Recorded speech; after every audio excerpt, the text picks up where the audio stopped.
Olá pessoal, sejam todos muito bem-vindos ao nosso canal. Se inscrevam se não forem inscritos, marque a opção do sininho todas para receber as notificações sempre que surgir um vídeo novo. Deixa o like para melhor ranquear o vídeo e compartilha com algum amigo que você sabe que vai prestar Enem ou vestibular. Fiquem comigo até o final do vídeo. Vem comigo! Na nossa aula passada, a gente estudou a primeira lei de Mendel. Caso você não tenha assistido essa aula, tem uma playlist aqui no canal com o nome Genética. Clica lá e você vai assistir todos os vídeos na ordem certa. Então, hoje nós vamos estudar a segunda lei de Mendel. Mendel, na sua primeira lei, analisava uma característica de cada vez. Lembra que a ervilha, a coloração da semente poderia ser amarela ou verde. Então, ele analisava um caráter, a cor da ervilha. Ou então, a altura da planta. A planta ela poderia ser alta ou baixa. Ou então, a forma da semente, que pode ser lisa ou rugosa. Essa lei ficou conhecida como a lei do monohibridismo. Já estudado todas as características isoladas, Mendel passou a se preocupar com o comportamento de duas características, uma em relação à outra, e isso no mesmo cruzamento. Por exemplo, como seriam os descendentes de um indivíduo de semente amarela e lisa com outro de semente verde e rugosa? Então, dois caráteres ao mesmo tempo, amarelo e lisa, verde e rugosa. O que ocorreria se ele realizasse uma autofecundação de um híbrido para essas duas características? Então, quando ele passou a analisar dois caráteres ao mesmo tempo, surgiu a segunda lei, também chamado como a lei do dihibridismo. Então, dihibridismo representa dois caracteres ou dois fatores de cada vez. A cor e a forma, ou a cor e a altura da planta, ou então a cor da semente e a cor da flor, sempre analisando dois caráteres. Posteriormente virou a lei do trihibridismo, onde ele analisava três caráteres, tipo a cor da flor, a forma da semente, a altura da planta, isso em um caráter só. Trihibridismo, depois polihibridismo. Esta segunda lei é conhecida como a lei da segregação independente dos gametas ou lei da recombinação dos gametas, onde está escrito aí que dois ou mais caracteres separam-se independentemente durante a formação dos gametas e se recombinam ao acaso, formando todas as combinações possíveis. Mas antes da gente ir de fato ao experimento da segunda lei, eu vou ensinar vocês a fazer a segregação. A segregação nada mais é do que a separação. A segregação ela é realizada com o objetivo de obter gametas. Então vamos lá o que é segregação. Segregar significa separar. E nós só separamos o que for híbrido ou heterozigoto. Então, nós só separamos o que for híbrido ou heterozigoto. Lembra quem são? Letras diferentes, né? Uma maiúscula e uma minúscula. Pode ser qualquer letra do alfabeto, sendo elas apresentando o mesmo caráter, né? São genes alelos. Então, a gente pode fazer esse tipo de segregação. Há também uma fórmula para auxiliar caso a pergunta ela queira saber quantos gametas são possíveis, aí ele dá um determinado genótipo de um indivíduo. E a fórmula é muito difícil, se prepare, porque pouca gente vai conseguir decorar, que é 2 elevado a n. Só isso, tá? Não tem nada de dificuldade. 2 elevado a n, onde n representa o número de heterozigotos. Então, vamos lá como é feita a segregação. O primeiro exemplo, nós temos um indivíduo, que nós temos um genótipo, mas com duas informações, Azão, Azinho, Bzinho, Bzinho. Então, como só segrega, só separa o que for diferente, o que for heterozigoto, Então, a gente separa o azão do azinho. E não separa o segundo aqui, Bzinho, Bzinho, ele se mantém. Então, o indivíduo azão, azinho, Bzinho, Bzinho, ele gera dois gametas, o azão Bzinho e o azinho Bzinho. Se fosse utilizar a fórmula é 2 elevado a n. N representa o número de heterozigotos. Quantos heterozigotos nós temos aqui? O primeiro par é diferente? Sim. O segundo é diferente? Não. Então, nós só temos um par diferente. Então, 2 elevado a 1. 2 elevado a 1 representa 2. Então, se a questão ela quer quantos? 2. E quais? Aí você tem que aprender a segregar. Vamos ao exemplo 2. O primeiro parzinho aqui, a gente não separa. Por quê, professora? Porque eles são iguais. O segundo, a gente separa? Sim, eles são diferentes, ó. Bzão, Bzinho. Então, quais são os gametas? O azinho, Bzão, né? O azinho, Bzão e o azinho, Bzinho. Nós encontramos dois gametas. Se fosse perguntado na fórmula quantos, então é 2 elevado a n. Quantos são diferentes aqui? O primeiro par, não. Só o segundo par. Então, só um. 2 elevado a 1, 2. Nós encontramos dois gametas. Terceiro exemplo. Separa o primeiro? Sim, azão, o azinho. Separa o segundo? Também. Como que vai ficar os gametas? Vamos lá. Azão, Bzão. Azão, Bzinho. Você pega isso aqui, você vai ligar com o Bzão e com o Bzinho. Agora, ó, o azinho com o Bzão e o azinho com o Bzinho. Nós encontramos 4 gametas. Se fosse perguntado quantos gametas produz um indivíduo azão, azinho, Bzão, Bzinho, 2 elevado a n. N é o número de heterozigotos. O primeiro par é heterozigoto? Sim. O segundo par é heterozigoto? Sim. São quantos heterozigotos? 2. Então, 2 elevado a 2, 4. Vamos ao quarto. Separa o primeiro? Sim. Separa o segundo? Não. Mantenho o Bzinho. Separa o terceiro? Sim. Então, quais são os gametas que eu produzi? Azão, Bzinho, Czão. Azão, Bzinho, Czinho. Azinho, Bzinho, Czão. Azinho, Bzinho, Czinho. Quinto exemplo. O primeiro eu separo? Não. O segundo eu separo? Não. O terceiro eu separo? Sim, Czão, Czinho. O quarto eu separo? Não. Então, quais são os gametas que foi produzido? Azinho, Bzinho, Czão, Dzinho. Azinho, Bzinho, Czinho, Dzinho. 2 gametas. A fórmula é 2 elevado a n. Quantos híbridos eu vou ter? Esse é homozigoto, homozigoto. Esse é heterozigoto. Esse eu não conto. Então, 2 elevado a 1 representa esses dois que a gente encontrou. O primeiro aqui do sexto exemplo, a gente separa? Sim. O segundo a gente separa? Também. O terceiro a gente separa? Não. O quarto a gente separa? Sim.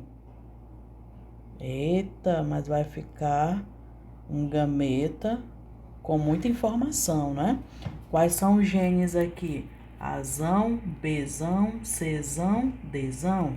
O desse de baixo. Azão, Bzão, Czão, Dzinho. Agora, azão, Bzinho, Czão, Dzão. Esse aqui que tá escondidinho aqui. Azão, Bzinho, Czão, Dzinho. Vamos trazer esse pouco mais para baixo.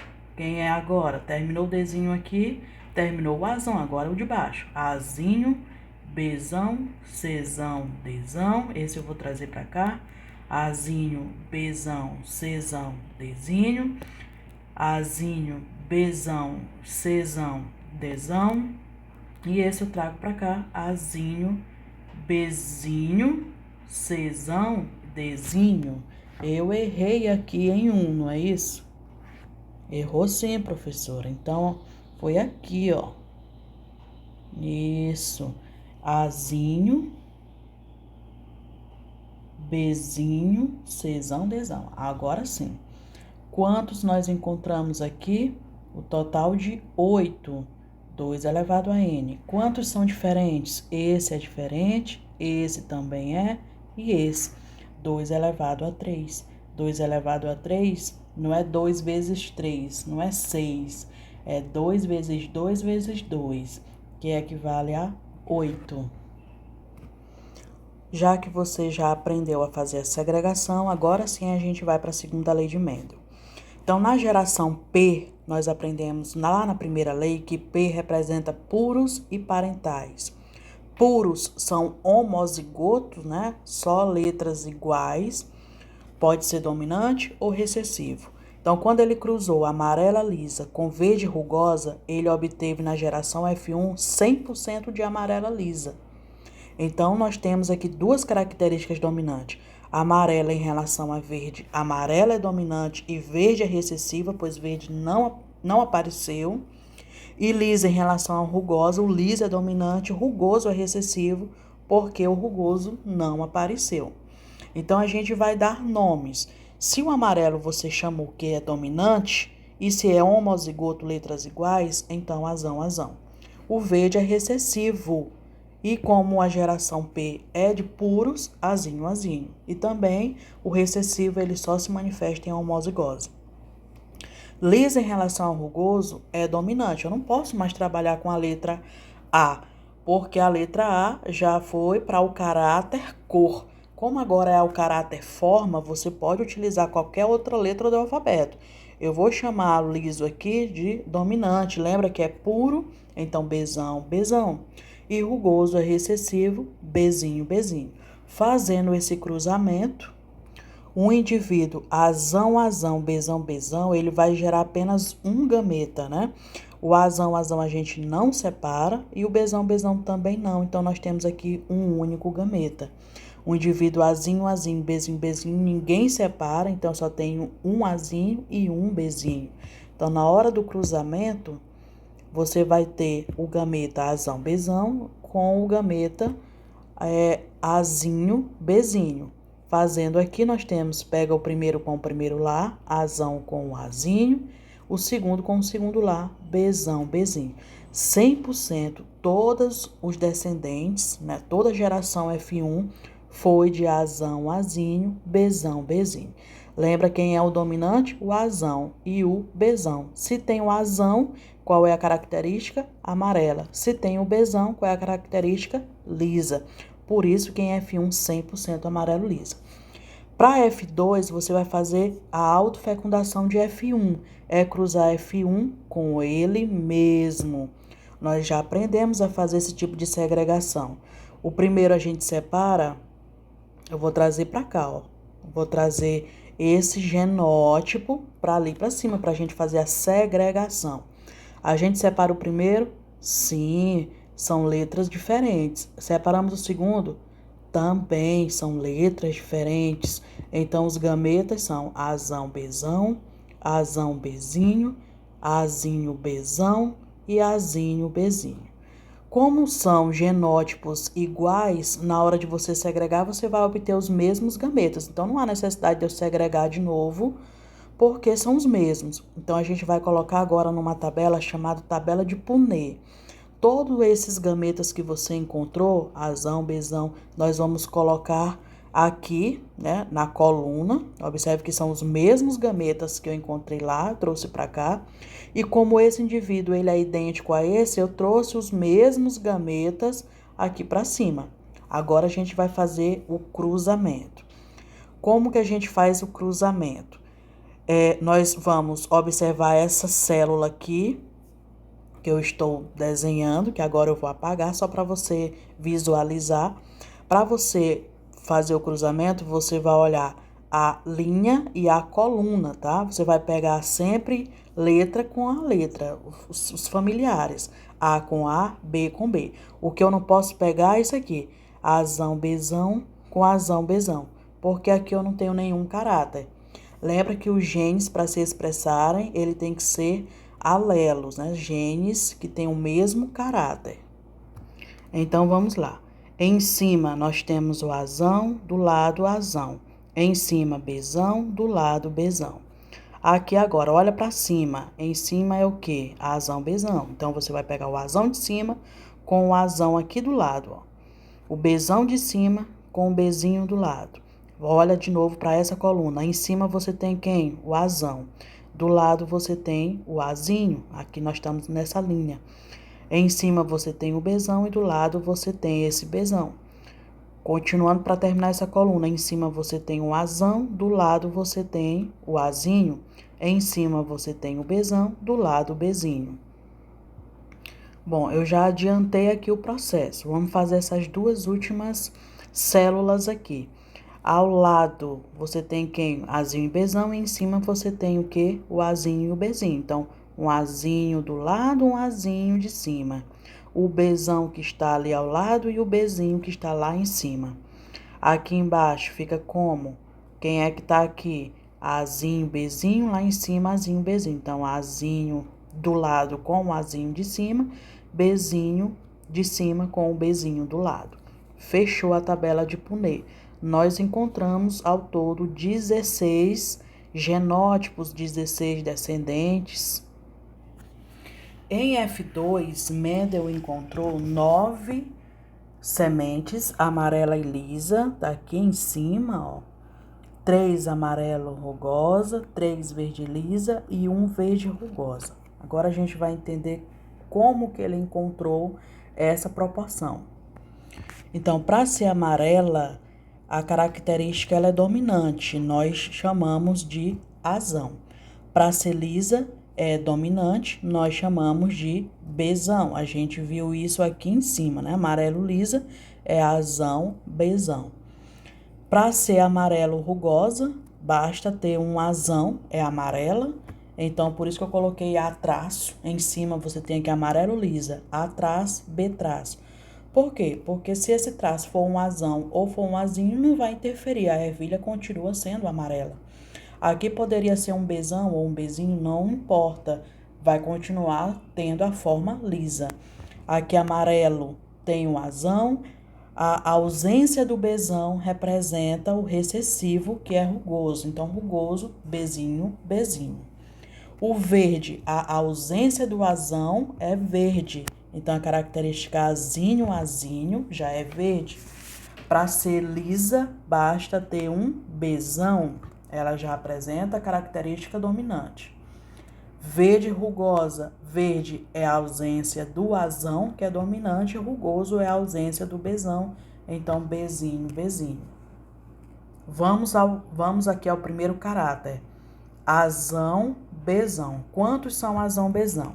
Então, nós temos aqui um azão, Bzão, tem um azão e um Bzão, um azão e um Bzão. Onde tem azão e Bzão, você vai marcando para não confundir, ó. Onde tem azão, Bzão, representa, ó, aqui não tem Bzão, então não é amarelo lisa. Eu só quero azão e Bzão, aqui não tem Bzão embaixo, aqui tem um azão e um Bzão, azão, Bzão, quer dizer amarelo lisa. Não, aqui é azão, Bzão. Vamos ver quantos aqui não tem um Bzão. Quantos a gente encontrou? 1, 2, 3, 4, 5, 6, 7, 8. Nós encontramos 9, num total de 16. 9 em 16 são de amarelo lisa. Agora a gente vai encontrar, ou vai procurar o azão, tem pelo menos um azão, é amarelo. Não tem um Bzão, então é rugosa. Azão e 2 Bzinhos. Então, nós temos aqui, ó, amarelo rugoso, o azão e 2 Bzinhos, 2 amarelos rugosos. E aqui o terceiro. Nós encontramos 3, num total de 16. Nós vamos procurar agora o verde lisa. O verde, lembrando, é azinho, azinho. E o liso tem que ter pelo menos um Bzão. Então, azinho, azinho, tem pelo menos um Bzão, é verde liso. Nós temos 1. Azinho, azinho e um Bzão, 2, verde liso. Azinho, azinho e um Bzão, 3. Aqui não, né? Então, 3, um total de 16. E para ser verde rugoso, nós temos esse genótipo, azinho, azinho, Bzinho, Bzinho. Nós encontramos apenas 1 no total de 16. Então, a proporção da segunda lei de Mendel é de 9 para 3 para 3 para 1. Gravem isso aqui. Ok, então proporção 9331. Essa é a segunda lei de Mendel. Para esse vídeo não ficar muito extenso, a gente encerra aqui e a gente vai fazer uma parte 2 mostrando as exceções da segunda lei. Assim como na primeira lei de Mendel teve 2 exceções, que foi codominância e genes letais, aqui também nós temos as exceções. Ok, pessoal? Até o nosso próximo vídeo. Tchau, tchau.